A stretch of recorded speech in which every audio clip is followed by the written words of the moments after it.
I mean, let's just stop and think about that. It's an horrendous situation. It's something that we must do something about. It is encouraging to note that the government of Pakistan has adopted several of the international commitments to protect basic human rights and gender equality. These include the Universal Declaration of Human Rights, the Beijing Platform for Action, and the Convention on the Elimination of All Forms of Discrimination Against Women.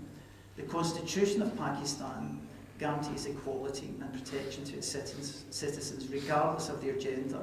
The government has also amended discriminatory, hudud and family laws. Whereas concrete steps have been taken, we all know that legislation alone is not enough. The key challenge is to change mindsets, making this a socially intolerable crime. We need to tackle the root causes, change attitudes and behaviours. Government, civil society, media, the private sector and international bodies must work together to face this challenge head on.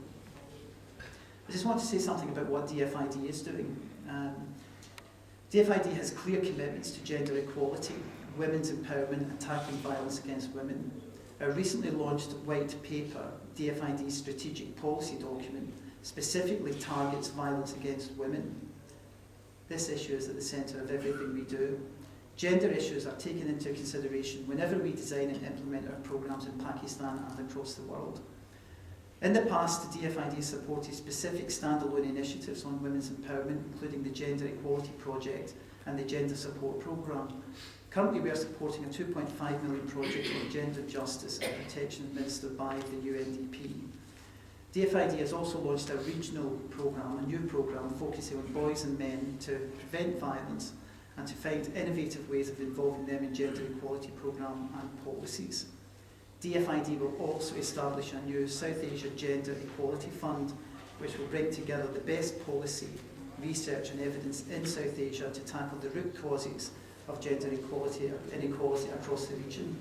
Whilst these initiatives are underway, we recognise that a lot more needs to be done and can be done. I hope that today's discussion will provide us with some concrete recommendations on the way forward. In conclusion, I just want to say something about the documentary you're about to watch, the documentary called Bushra Survives. This was produced by the Acid Survivors Foundation, Gender Justice Project and DFID to raise awareness and prevent acid violence in Pakistan. Bushra is one of those brave survivors who has decided to act upon the tragedy and to ensure that violence against women would not be a fatality. Just recently in the UK, a 26-year-old model and TV anchor named Katie Piper suffered an acid attack by her boyfriend. She was left blinded in one eye and underwent over 30 surgeries. She's publicly talked about her courageous battle to recover and to seek justice. This high-profile case in the UK reminds us that violence against women is indeed a global phenomenon and we must work together to eradicate it. The irony in Katie's case is that she was treated by a leading Pakistani diaspora physician in the UK. Each one of us, men and women, citizens, policymakers, donors, civil society and media, have a responsibility to help end gender-based violence. Whilst governments must honour their commitments and ensure justice and redress to victims, we all must speak out in our families, in our workplaces and communities to end this global menace.